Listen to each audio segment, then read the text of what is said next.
After 3 years, a major development in Blackstone is finally welcoming new residents.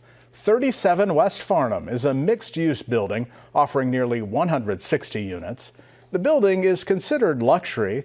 Here's the price tag. A one-bedroom apartment starts at $1,500 a month. Property managers hope the residents will take advantage of the streetcar when the project's complete.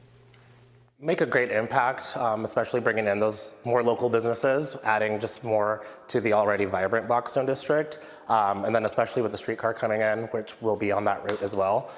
So I think it'll help just build Blackstone and make it even bigger than it is now. Now, back in March, the city-owned Harney Street Garage officially opened at the same building.